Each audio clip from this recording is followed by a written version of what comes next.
নতুন বছরের রাত, শহরের আকাশে রঙিন আতশবাজি, আর ছাদের এক কোণে দাঁড়িয়েছিল লাবণ্য।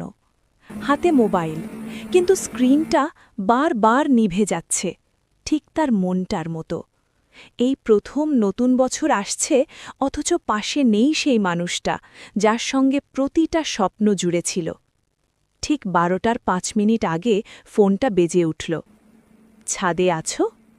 পরিচিত কণ্ঠটা শুনেই লাবণ্যের বুক কেঁপে উঠল। হ্যাঁ, কিন্তু তুমি তো বলেছিলে আসতে পারবে না। হালকা হাসি।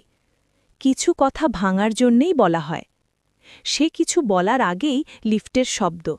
দরজা খুলে দাঁড়িয়েছিল আরিয়া, হাতে এক গুচ্ছ সাদা গোলাপ, চোখে হাজারটা না বলা কথা। ঠান্ডা হাওয়ায় লাবণ্যের চোখ ভিজে গেল। আমি চাইনি নতুন বছরের প্রথম মিনিটটা তোমাকে ছাড়া কাটুক, আরিয়া ধীরে বলল। পুরনো বছরের সব ভুল আমি এখানেই ফেলে যেতে চাই। শুধু তোমাকে নিয়ে সামনে হাঁটতে চাই। ঘড়ির কাঁটা 12 ছুঁতেই আকাশ আলোয় ভরে গেল। আতশবাজির শব্দে শহর কেঁপে উঠল, কিন্তু তাদের পৃথিবীটা তখন নীরব। লাবণ্য এগিয়ে এসে আরিয়ার হাত ধরল। নতুন বছর, সে ফিসফিস করে বলল। নতুন শুরু, তবে শর্ত একটাই, এই হাতটা আর কক্ষনো ছিল না। আরিয়া মাথা নুইয়ে দিল। এই হাত ধরেই তো আমার সব আগামী। নতুন বছরের রাত, শহরের আকাশে রঙিন আতশবাজি, আর ছাদের এক কোণে দাঁড়িয়েছিল লাবণ্য। হাতে মোবাইল, কিন্তু স্ক্রিনটা বারবার নিভে যাচ্ছে, ঠিক তার মনটার মতো। এই প্রথম নতুন বছর আসছে, অথচ পাশে নেই সেই মানুষটা যার সঙ্গে প্রতিটা স্বপ্ন জুড়ে ছিল। ঠিক 12:05 আগে ফোনটা বেজে উঠল। ছাদে আছো?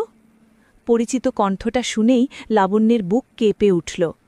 হ্যাঁ, কিন্তু তুমি তো বলেছিলে আসতে পারবে না। হালকা হাসি।